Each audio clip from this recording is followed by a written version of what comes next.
Morning. I should introduce myself. My name is Joseph. Joseph Davidson, son of David. You get it? Davidson. I've been hanging around your celebration of Christmas for a while now, but I suspect you don't know me too well. I sort of feel like the father of the bride at a wedding. Nobody pays much attention to him, but he gets to pay all the bills. I know how much you enjoy celebrating Christmas, but I want to tell you, your Christmas costs me a great deal. My family is old and an honorable one. Well, probably more old than honorable. But my ancestor was King David. That isn't too much to boast about. He lived 1,000 years before I was born, so by my time there were hundreds of Davidsons. But I was proud of my heritage. Some of you trace your heritage back to Europe, to Germany, to France, to England, to Scotland, back to the old country, some United Empire loyalists here. Well, it's like that with me.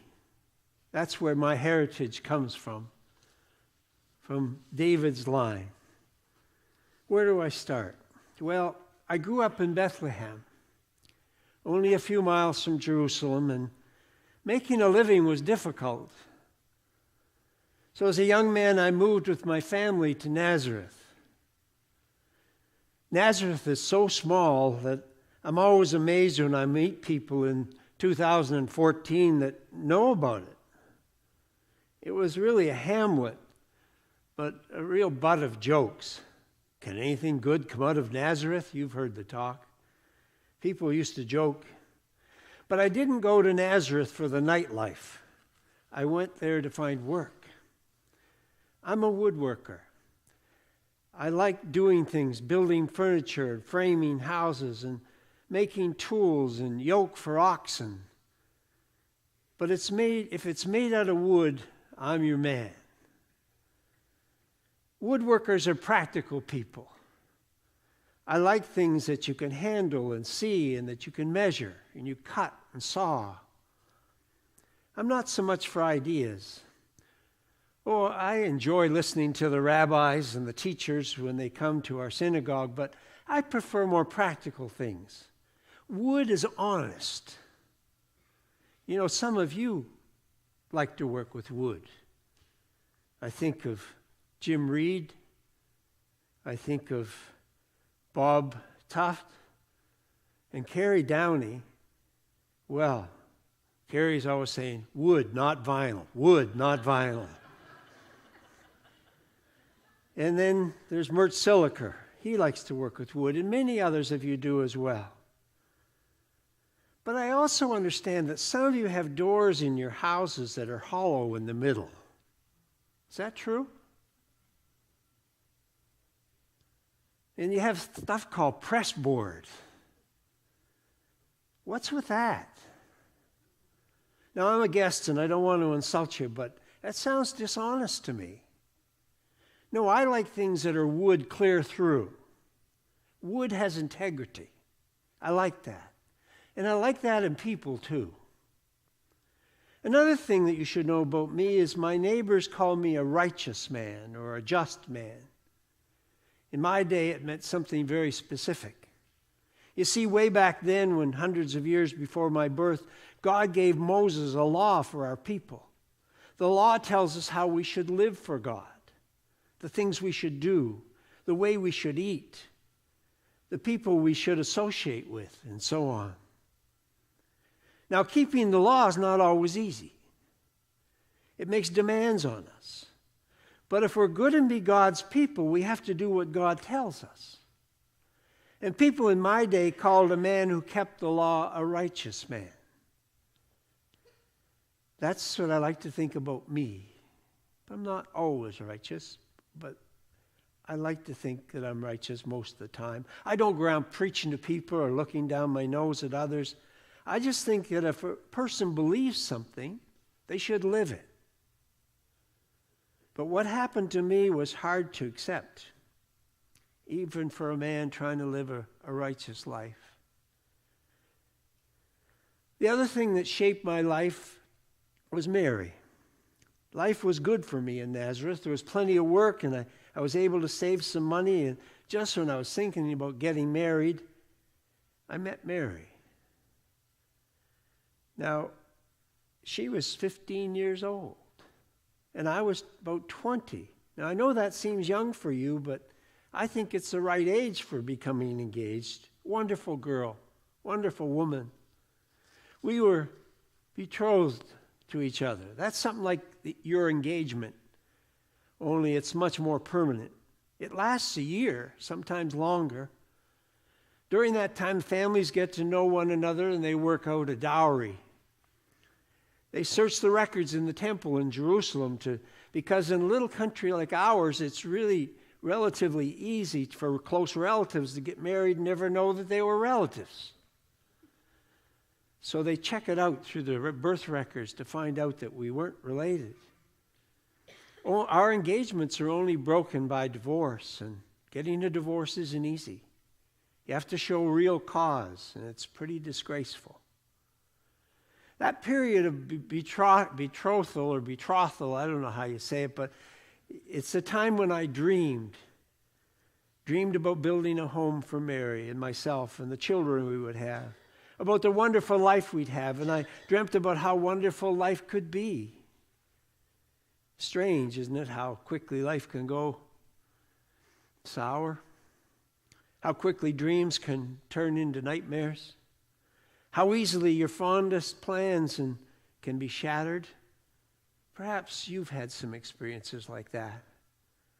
I noticed that Mary was quieter than usual, almost withdrawn, and I wondered if something was wrong. But when I asked her, she said she couldn't tell me about it. I had to go to town that week and do some work, and all the time I was away, out of town, I hardly slept for worrying and wondering, had I done something to displease her or her family? Maybe they found something in the temple records to prevent us from getting married. So by the time I came back to Nazareth, I was beside myself with worry. I begged her not to shut me out of her life, to tell me what was going on. But I was totally unprepared for her answer. She said, "I'm pregnant." Wow. She began to weep. And I felt like I'd been kicked in the stomach. Of all things, I never dreamt that. Pregnant. I knew that I wasn't the father, but who? We had love and we had respect and we had a future. But how could this happen without her parents knowing, without me knowing? What about our dreams? Why? Why did this happen? That's when she told me her story about how an angel appeared to her, a teenage girl in a 2-bit village, and told her she was going to be the mother of Israel's Messiah. The Spirit of God came upon her and planted the baby in her womb. I was furious when I heard that. It was one thing for her to betray our love like that, but quite another to treat me on a story that bordered on blasphemy. Did I look like an idiot? I would not believe it. You wouldn't believe it. I wanted to lash out. I wanted to hurt her as she had hurt me. The law says that a woman found in adultery should be stoned to death. Now, I could understand that law in a way that I never had before. I wanted to get back at her for ruining our love and my faith and trust and wrecking my reputation. You see, as a righteous man, I tried to live to a certain standard. People respected me. They counted on me. This would ruin me. Everyone would assume I was the father. Just think how far a story about visiting made pregnant by the Spirit of God was going to go down in the market. I had to go public. I had to gather the elders and publicly sever the relationship. I would tell everyone that I was not responsible. If I couldn't get anything else out of this mess, I'd keep my good name intact. But I couldn't do it. You see, I loved Mary, even though she had shattered my faith. I didn't want to make a public example of her. Of course, there was no way I could marry her, but the law left it pretty well up to the man what was to be done. I could get a couple of my friends and give her a private bill of divorce, and that would be that. Of course, the reason would soon be obvious, but without a complaint from me, nothing could legally be done to Mary. About that time, Mary said she had to get away. The gossip down by the village would be too much for her to handle, so she went southwest to Hebron in the hills of Judea and stayed with her cousin Elizabeth, who would give her support and a place to stay. Well, after she left, things were pretty much a blur. I walked around and worked at my bench, and I didn't care about eating. I didn't pay too much attention to life, and then the dream started. Always the same. Walking down a dark corridor, and suddenly this blinding light, and an angel would be there. How did I know it was an angel? Good question. But there are times when you just know things, and that's the best answer I can give you. The angel told me not to be afraid. Joseph Davidson, the angel, said, "Do not be afraid to take Mary for your wife. The child she bears is from the Holy Spirit. You will call his name Jesus, and he will save his people from their sins." That was my dream. For a carpenter, for someone used to working with tangible things, it was hard to take on board. No pun intended. I meant a dream. Dreams come to prophets, not woodworkers. But I couldn't talk about it, and anyone without revealing Mary's terrible secret. And even then, I was still thinking about it as her secret. What was I to do? But the dreams kept repeating, the same dream each time, but a little more forceful. A wise person has said that we need to recognize what time it is in life. I knew it was time for me to make a decision. Nothing would ever be the same. It would be life without Mary, always wondering if those dreams were true, if God was somehow doing the most unexpected thing in the most unusual fashion. Or it could be life with Mary with all sorts of unexpected troubles and surprises, but following my faith.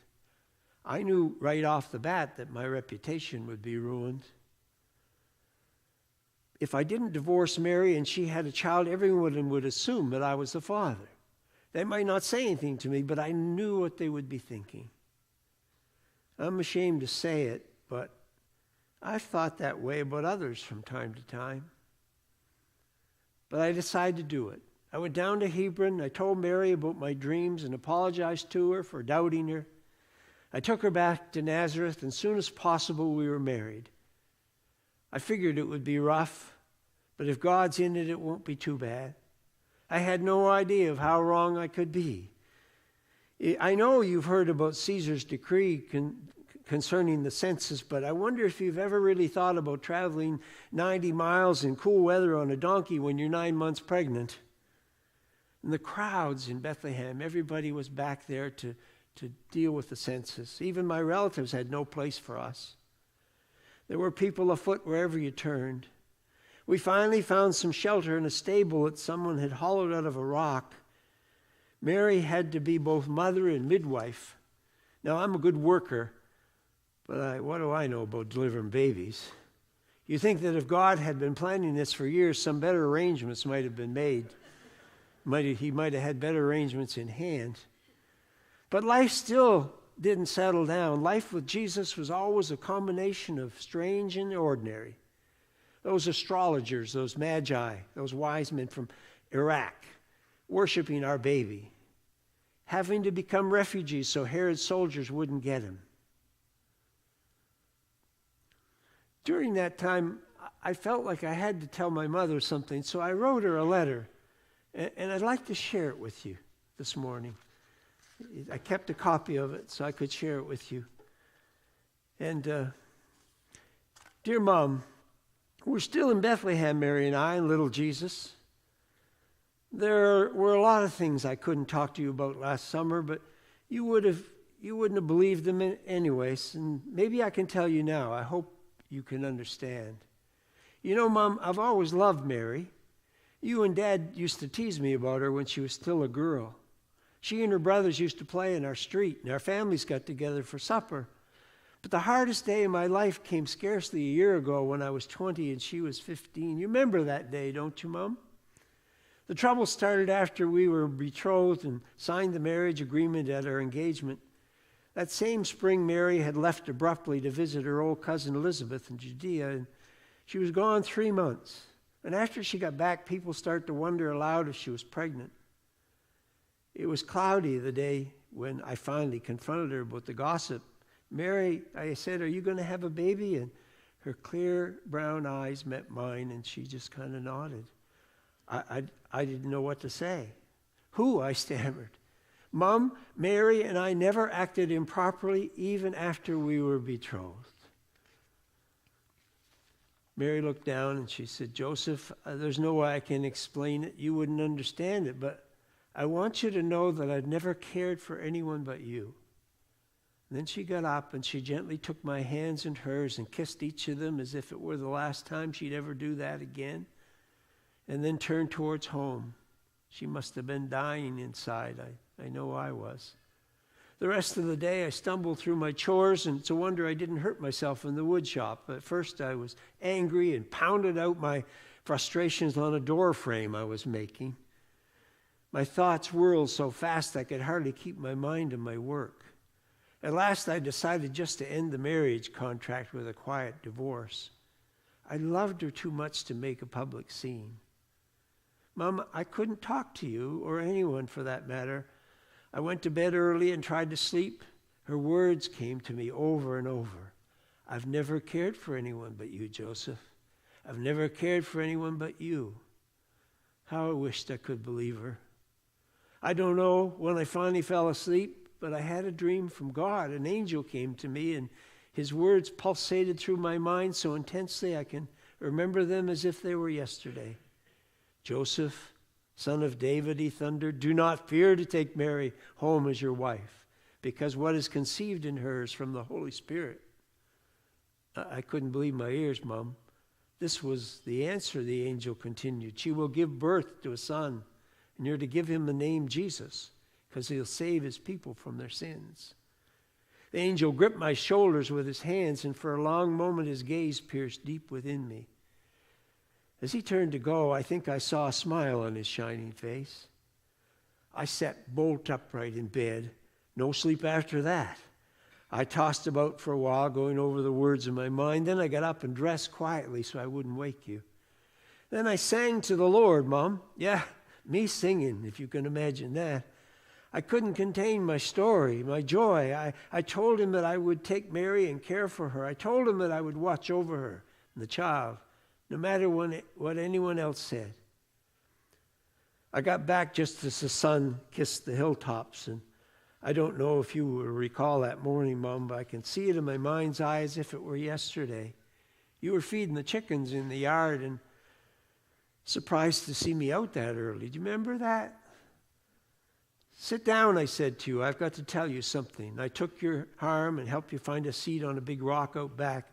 "Mom," I said, "I'm going to bring Mary home as my wife. Can you help make a place for her, things and stuff?" And you were silent a long time. And then you said, "You know what they're saying, don't you, Joseph?" You said, and your eyes were glistening. "Yes, Mom, I know what they're saying in the village." And then your voice started to rise. You said, "If your father were still alive, he'd have some words, I'll tell you. Going about like that before you were married, disgracing the family and all. You and Mary ought to be ashamed of yourselves." You'd never have believed me if I tried to explain it, so I didn't, Mom. Unless the angel had spoken to you, you would have laughed me to scorn. "Mom, this is the right thing to do," I said. Then I started talking as if I were the head of the house. "When she comes, Mom, I don't want one word to her about it," I sputtered. "She's your daughter-in-law. You'll respect her. She'll need your help if she's to bear the neighbors' wagging tongues."